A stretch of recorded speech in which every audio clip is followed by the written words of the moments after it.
Right, welcome back. Bit of an interesting video today. We've got a lot of stuff to see, a lot of stuff to do. We've got a few familiar faces that we're going to be talking to as well around the yard, and a couple of unfamiliar faces. I've even got a list here that I've wrote on the back of a bit of paper of everything I want to talk about. I've got so much to do. So first bit, we've got our steel. This is our steel for our next mezzanine floor in the next workshop. So we're going to look at that. The other thing I've got this waste compactor just here. This came out of a factory clearance, wants a bit of repairing doing to it, so hopefully we're going to do that. And the reason behind that is this skip here that has all the chemical containers in, like we fill the sprayer up just here and, you know, just sort of chuck them in there. It's empty at the moment, and then they just come and collect it when it's full or whatever. You know, it's an actual cost, whereas if we put everything into this baler, we can compact it all, and then you can actually sell the plastic. So hopefully that's going to turn, well, I've seen it on another local YouTubing channel, and I thought that's a good idea. We're turning a cost into something that's going to give us a bit of revenue. So hopefully that'll work. We're going to give it a go anyway. What else we've got to talk about? We've had a nice bit of fly tipping just here. That was yeah, I had to clear all this up, so that was very kind of somebody. I even found all the paperwork of whose it was, because they left it in all the drawers. Rang council up and said, here's the information you need, and they're like, oh, we're not interested. I'm like, righto, whatever. I ain't got time to be dealing with that. The next thing we've got to go looking. We've got some new tyres for our next project, so let's go and look at them.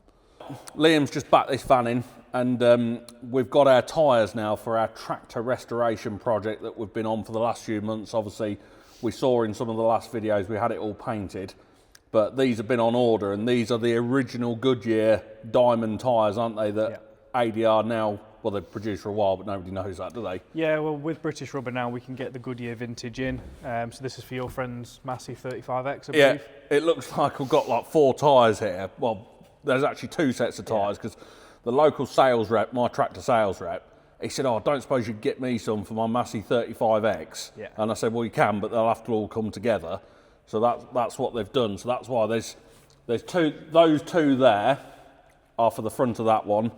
These 2 and that one are for the front of his. Yep. And then I wasn't too fussed about having the Goodyear diamond tread, so we've gone for the Tianli ones on the back again. Tianli 320/85 R38s, are they? That's what these are for just here. So they are going on the back of that. Yeah. So the tractor project is getting closer to being done, and I'm hoping, I don't know when I'm going to get it done, but once I've got the tyres on, it will look different and probably motivate me a bit more to get the bonnet back on, put the carb back on and start it up, and might even be able to take it to the local working weekend this weekend. But I'll put your link in the description as well for anyone looking for vintage and classic tyres. Yeah. Well, the original ones, not the knockoffs, the original moulds of them. Following on from the Llama show, we had a look at some welding tables up there, and they obviously, Siegmund's do these clamps that push into the holes. There's my little camera stand, and there's the cookies that Liam's just bought me, so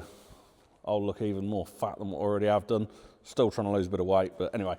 Yeah, so these will push into all these holes. You can get loads of different bits. You can get like uprights, you can get like angle-ironed, all sorts, and all it's there to do is to square metal up and then clamp it down to the table, so when we weld it up it doesn't warp.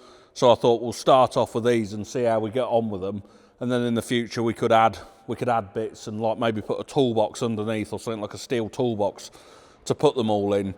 Right, going around here, I had a real good Facebook Marketplace find the other day. They're the tyres we've just unloaded. Look at this. So this is our compressor. This is our new screw compressor.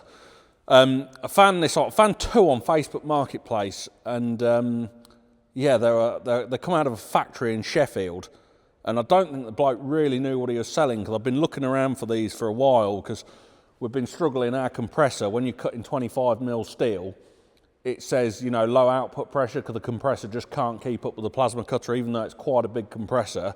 Whereas this thing here, it goes up to 10 bars, so it'll do 150 psi this will go to, and it's continuous. So also as well, it allows us that we're going to be able to get rid of the road compressor, our big road compressor for blowing the combine radiators out. So that's now going to go, and this is going to sit on top of the new mezzanine floor, and then we're going to have it piped to the compressor and have it piped to the outside. so that when we want to blow the combine radiators out or whatever, we can literally just press on and it will just run. So yeah, that was good. So yeah, like I said, there was 2 of these, and because they were incredibly cheap, I mean usually they're thousands and thousands of pounds, but this factory had obviously gone bust or whatever, and I had 2, and then my mate of mine, who we'll see at the end of the video, he wanted the other one, so he said, "Oh, I'll give you the money for it." I thought, all right, okay, and basically he gave me the money from what I paid for both of them, so I basically got this compressor for free. So I'm really pleased with that. Right, moving on to the sprayer. Saw it in the background a minute ago. We have had a problem with it. One of the rims has cracked. So one of the wheel rims has cracked, and yeah, I basically need to strip it down like this rim and put it into the plasma cutter. But I haven't really got time to do it. And then the other problem was, we had some new tyres come just there, and I thought, all we'll do, we'll change the tyres and we'll just put it back on. But because this spray is so old now, the old tyres were Imperial and the new tyres were metric. So when we went to fit it, we went to push this on, we took all the old tyre off and then blew it all on. I thought that'd be nice and easy. And then I was like, it's hitting the frame. So now I've had to cut a bit of the frame out. So the next project I've got to do this afternoon, I've got to weld a bit in there to strengthen it all up, because I didn't want to put a wheel spacer in, because if I did, it'd mess all our tram lines up. So that's what I've got to be doing at the moment. Here the new tyres are. ADR sent these the other day. The other ones were completely had it, to be fair, and that had it. They obviously had a tube in them as well, so they were wrecked. So we need to get that done. Moving on to the combine. So the combine, we've been doing the satellite steering with it, and it's been really interesting. But I decided that in the middle of winter, I'm going to wash the combine the other day. So we had the roof up, washed everything out because it was in a complete and utter mess.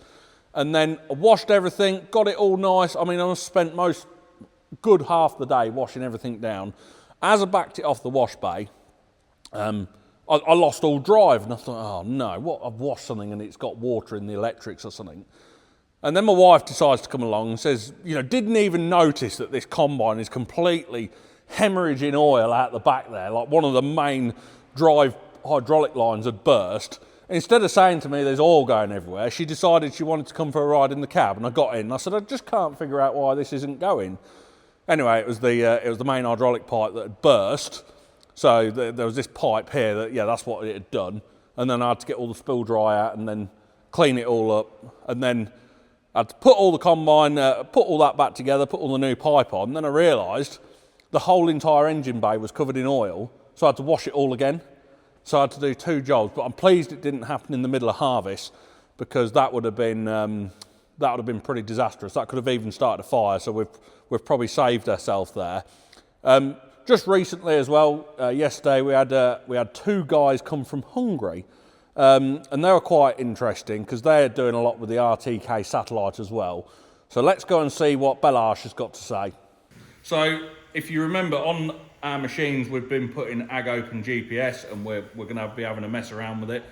But I met you at Lama Show, and I didn't realise all in Hungary and all over France there's loads of base stations, isn't there? I mean, it's pretty much covered everywhere in Europe, this Ag Open GPS. Right, and in Hungary also oftentimes farmers are teaming up.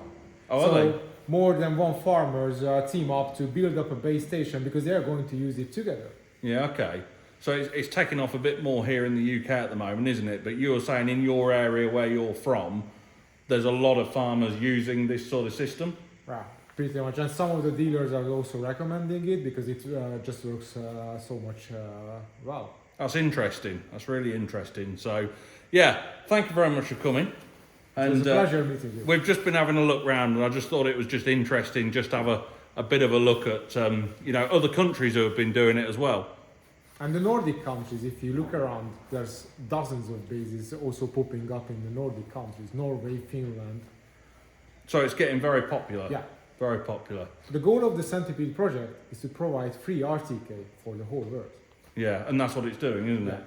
So, yeah. You farmers put in the effort to put up the base stations. Like we've done. Like you done.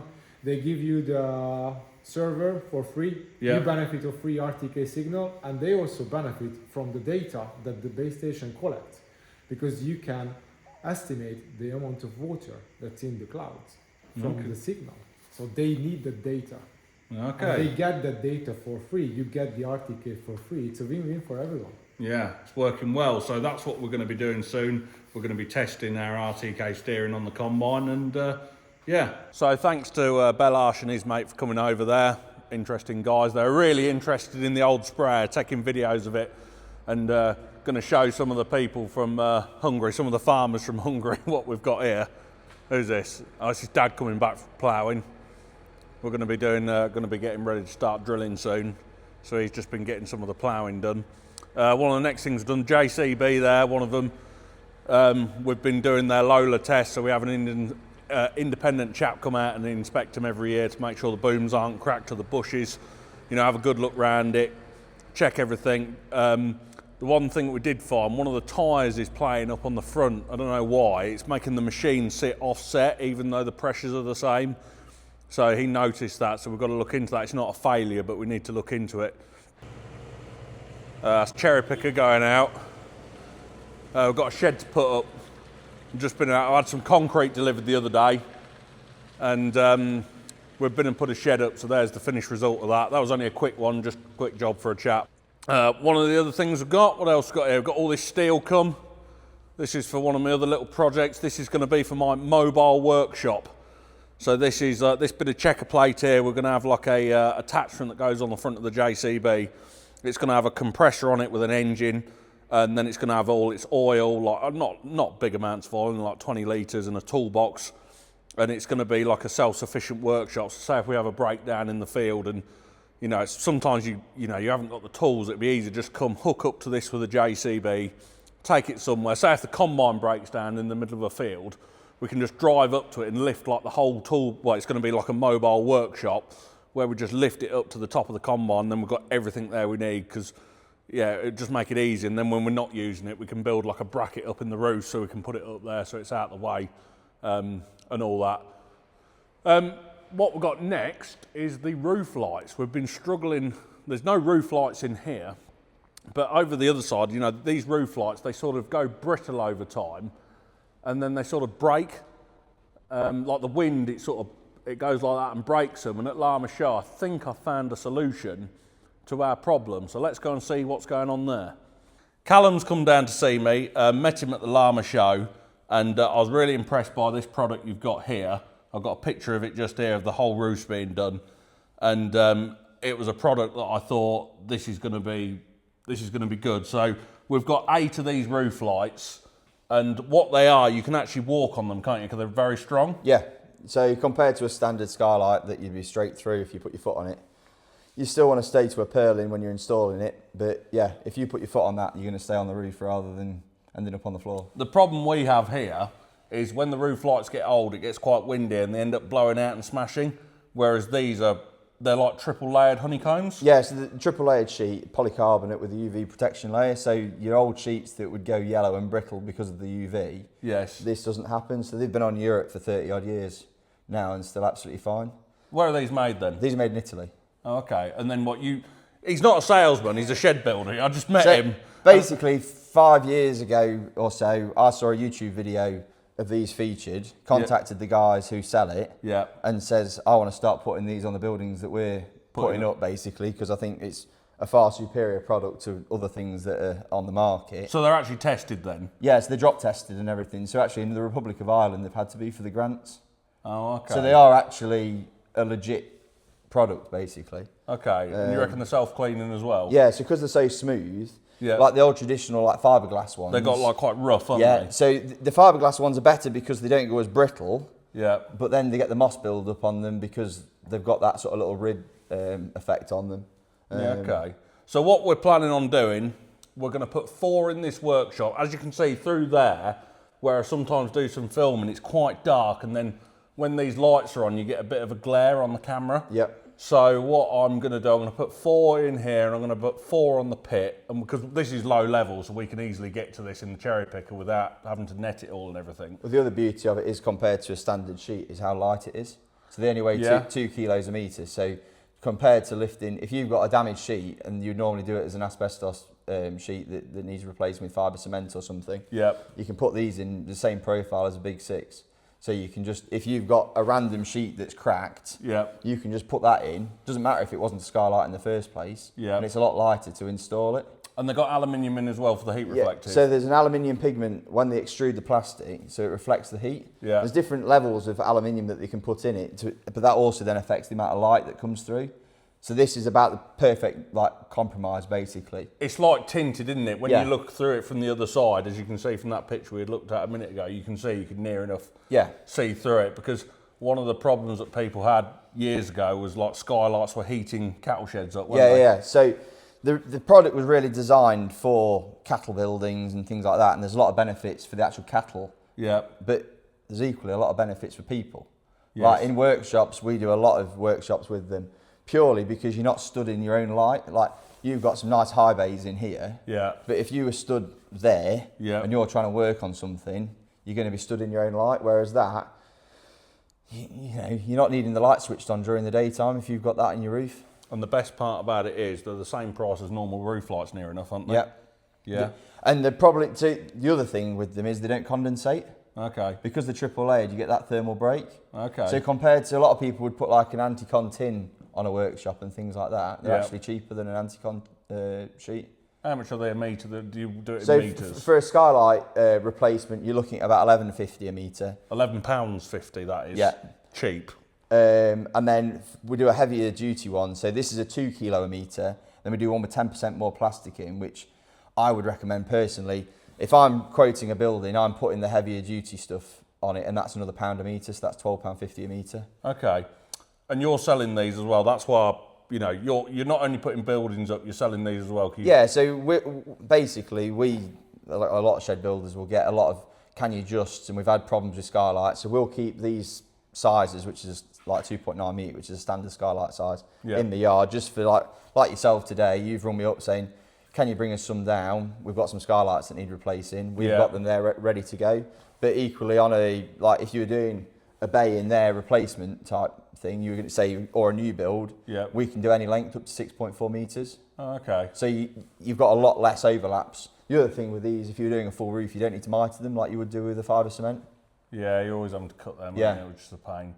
I best put your number on the bottom of the screen then, or number or email in the description, so if people might be interested in these, give yourself a ring and you can just send a few packs out. We'll do it so you can do it yourself like you're going to do, or we can come do a whole roof replacement or a new roof, full build, whatever. So if you're taking like an old asbestos roof off, these aren't asbestos because these are all fibre cement, because this yard hasn't been here that long.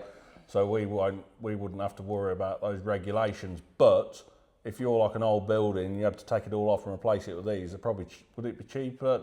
It'd be about the same price to put all these on than it would a normal roof. 100%. Okay. Right, well, thanks for coming. And Thank you very much. Let's show you what they look like now. Spent most of the morning on the roof. There's only one problem. I'm 2 roof sheets too short, so I've had to leave them. Well, it's my fault. I got a bit carried away. I was going to do 4 in here and 4 in there, but I thought this is brilliant. I thought if I do this whole roof, look how much light it's letting. So now when I got there, like into the back of the racking, I don't have to get my phone out and use the phone light to find stuff. It's worked really well actually. So this is like a bit down here. This is one of the old roof lights that I took out, and you can see they sort of go brittle, and like you can see why they break.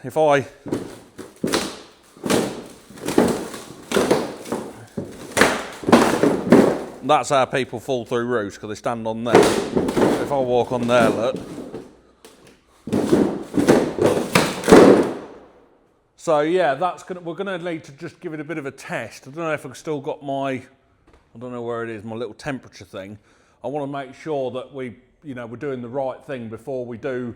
I think I might do a full strip all the way through, ran through the pit and everywhere, and that's going to make a really big difference. I'd be interested to know if anyone else has ever used any of this in the workshops or whatever. So yeah, let me know in the comments. That'd be really helpful. Next thing, the plasma cutter's first service. Swift Cut here now, we are giving the plasma cutter its first ever service. So we're going to have a quick look through of what that entails really, and it's actually quite easy. We've got a bag full of bits down here. So if you can see just there, those two filters, they have come out, those filter traps at the back. They're water filters. They're not too bad at the moment, but we do need to keep our eye on them just to make sure we don't run too much moisture through the plasma cutter, because they don't like that. There's 4 bearings as well. They've been greased. 1 bearing on each side, they've been greased. The bed itself doesn't need anything doing to it. These little lasers just here that you can see, we've changed them as well. That comes in like the service kit. And then also as well the soft sense, this little foot just here that pulls down, that's been changed as well. And also the engraver tip, even though I've not used it much, it does come in the service kit to get changed. And then we just had a look at the software as well, just to make sure that is all up to date, and it is running on the latest software. So it's pretty straightforward really, sort of an hour and a half, 2 hours, just have a good look around it, and that's pretty much it really. So that's now good to go for another year. I did only have that service done because it was chucked in with the plasma cutter when I got it. So if I hadn't got that, I probably wouldn't have serviced it for quite a while yet, because it's in quite good condition. But yeah, nice and easy job to keep this brilliant machine running. So that's where the new mezzanine floor's going, from that RSJ to here to that one. And then it will join up with the one through the other side, and we're going to have like a little door cut in there.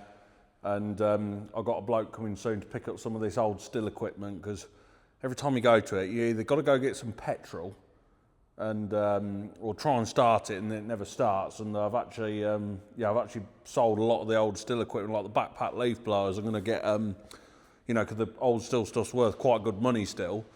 We're going to get like an electric one so we can keep it in the combine, so we ain't got to keep, going getting petrol and that. Hopefully, whether I'm doing the right thing or not, I do not know yet. Right, let's go outside. It's cold out here, I'm going to have to put my hood up.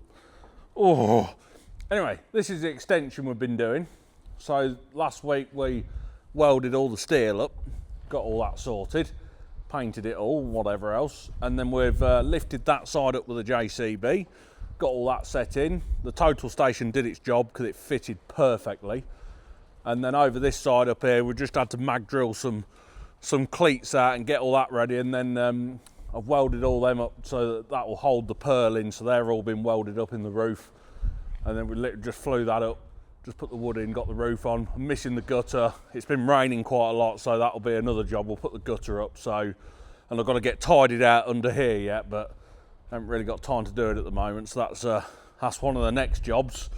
Another thing, that tractor over there with the black trailer on it, the black Brogan trailer, I need to get a rollover sheet for it, because I got stopped by the police the other day. It wasn't in the tractor, it was actually in a van.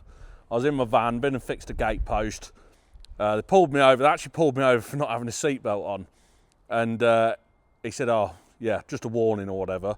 But then he said on the back, there was literally like 1/4 of a ton of sand. And he said, that's an insecure load. I was like, really? And they're getting really hot on it. And I would have thought at some point, most trailers that come out of factories are going to have sheets on from now on, because they're doing everyone for insecure loads. So yeah, that's what I've got to try and get an old lorry sheet or something. I don't really know how I'm going to do it yet. Right, we'll go down to the cattle shed. I'm just wondering as well, look at all these roof lights. You can see all they're starting to go yellow and brittle. So maybe it might be worth changing some of them to let some light in to benefit these cows. I did see at Llama Show as well, they had this bucket on a stand, had like a big auger in. I'm actually going to go and have a look at it next week. We could actually feed it, and then you won't spill any on the floor. But that'll be for next week's video. Right, Pete's here now. You might remember him from one of my other videos I did. But here's a picture of Peter when he used to come to this farm many years ago. Oh, anyway, Peter's intelligent now, aren't you? Now? I always have been. Yeah, okay. Yes. So in one of my other videos, in the PX Farms video, I said we were going to cathodically protect this building, and you're an expert in that industry, aren't you? Yeah, well... we need to say what it is first. Yeah, so in one of the other videos, when I obviously took that post out over there, we noticed that some of the bottoms of the posts were going rusty. even though the shed is galvanised, and that's down to all the acid and that in the cattle muck and everything. So it doesn't do steel a lot of good, does it? No. So A long time ago, before I restored classic cars, I used to work for a cathodic protection company, or as you used to call it, a Catholic protection company, Yes. but that's a totally different thing entirely. But anyway, so what it is you impress a current into the steel, and that way you can prevent the steel from corroding. You move it elsewhere, the corrosion this elsewhere. is usually done on like power station cooling towers, isn't it? You can do it on reinforced concrete structures like cooling towers, bridges, steel frame buildings. A lot of stuff is also pipelines, which is kind of similar to this. So basically what you're doing, you're putting a charge into the steel, aren't you? Yeah. A DC charge. Right, so I just explain it as sort of simple as I can for you. Yeah, okay. Yeah. So what you do is on any kind of metal, you've got to have three things for it to corrode. You've got to have a suitable material, so that could be like mild steel. Yep. You've got to have a suitable environment, so that would be in this cows. piss-soaked dirt. Yeah. Yeah. And then you've got to have a flow of electricity. Okay. So if you stop one of those things, then you'll stop it corroding. So what the cathodic protection does is, all over the surface of the steel at the moment, you'll have anodes and cathodes, which is positives and negatives, appearing and disappearing all over the surface. And where the anode is, that area, that's where a piece of corrosion will happen, effectively. So what we're going to do is turn the whole piece of steel into the cathode, into the negative, and then put a different piece of material, different piece of metal in the ground somewhere else. A sacrificial Piece that will then become the anode, you see. Yep. So it's a bit like electroplating back to front in a weird way. Yeah. Yeah, so now in industry, you typically use a thing called a mixed metal oxide titanium coated rod, so it doesn't get used up. But we're going to just use any old thing you got laying around the farm. Well, I've either got an old anvil. Okay, that would work. I reckon we've got like an old railway, bit of railway track. Yeah, that'd be perfect. So we'll dig a hole and we'll put that in the ground. That's right. Yeah. And then instead of it rotting the posts, Yep. it's going to put that to the anvil or whatever. It'll rot that, yeah. and it won't be able to rot it because it's massive. Well, it will rot it, but it'll take years. It'll take a long time to get eaten up. And then that will stop. The corrosion on everything below the ground, it'll stop it completely. And that's where what we're aiming for. Yeah, because all the ammonia in the cow piss is acidic, and it's going to be a perfect environment for corrosion. That's why it's rusting so badly and so quickly. I'd have thought the galvanising would have stopped it, but it will do. But the galvanising gets eaten up, because that's also cathodic protection as well. But that's a different kind of thing. That's not impressed current. We're talking about. Well, it's only a small charge we're using, isn't it? Yeah. So that's one of the things. So there's a few things you've got to make sure you get right. So you don't want to get the anode and cathode mixed up, otherwise you'll eat your building. Yeah, go in reverse, won't it? That'd be really bad. Yeah. And then the other one is if you drive it too hard, if you use too much current, because then what you get is you could get hydrogen forming on the surface of the steel, which could cause hydrogen embrittlement. Right, okay. But you have to drive it really hard to do that. It's unlikely it's going to really cause a problem. I don't know if anyone's ever done this to a cow building before. I should think never. No, we're sort of going out the way too, because it's very cost effective. It's not going to cost much to do, is it at all? No, what you need is something to shove in the ground, obviously. Yeah, we've got that. And then you need a power pack, so you can use an old like a school lab power pack, so you can control the current. And that will go on the electric board up there, so we'll just put that next to it. It won't use a huge amount of electricity. And then the one other thing you'll need. A very small amount, won't it? Yeah, it's pretty small. Like a light bulb being on, do you think? Less than that. Oh, really? Yeah. And okay. And then the other thing you need is a thing called a half cell to monitor it, to make sure that we're not driving it too hard and to make sure it's also working. Okay. So that's a silver chloride half cell, which I think I've got one somewhere. So excellent. Have a go at that. Yeah. So that's what we're planning on doing. Whether it's going to work or not, I do not know, but I think it'd be quite interesting, wouldn't it? Yeah. So like the bottom of grain silos as well. Yeah, that's a really common one people use it for, you know. Oh, they do use it in grain silos? In America and stuff, yeah. Okay. Because what they would do in that instance, like the bottom of the grain silo rots out, so they'd plasma cut the bottom off, let it drop down, backfill it with stuff, and then weld a new plate in, and then use that old bottom to cathodically protect the new one. Oh, interesting. So, But it's not really heard of in this country as much, is it? No, not really. I don't. Not for agriculture and stuff like that. Not that I know of. I mean, yeah. I suppose and it sounds like magic, but it does actually work. So. Well, you've been all around the world doing it, haven't you? Yeah. Did all sorts. Very clever man. Thank you. Anyway, thanks, Pete, and let us know what you think in the comments to that idea. So yeah, there's some of my other ideas we've got going on. We've just been and cut some front weights out for the front of a Unimog out some 25mm thick steel.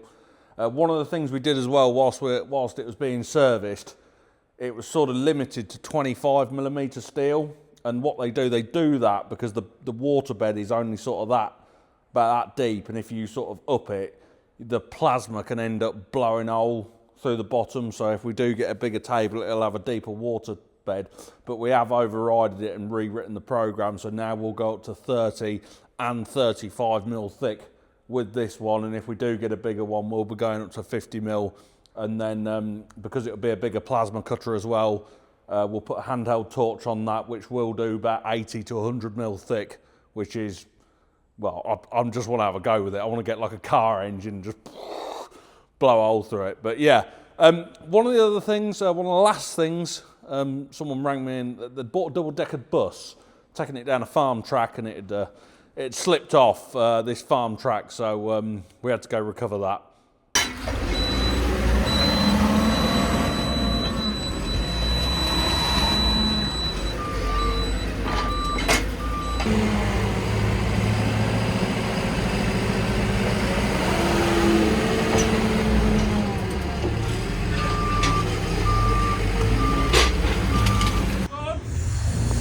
Driver, that's it. Come on, keep going. We're out. Send on. Hello. On you go, driver.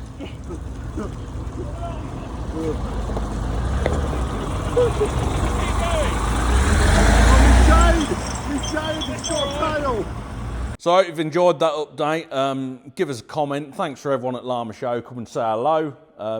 I know that in the PX Farms video, I did look like I'd put a bit of weight on. I probably have, so I'm going to lose a little bit soon. But anyway, thanks for all those people for having a chat with us. ADR with the tyres, Callum with the roof, and then Pete and Belash. And yeah, it was just really interesting having a chat to other different people. I hope you've all enjoyed it. And that's why we do these videos, so everyone can come along and enjoy it as well. So thanks for watching. Don't forget to subscribe and like the video. We'll see you all soon.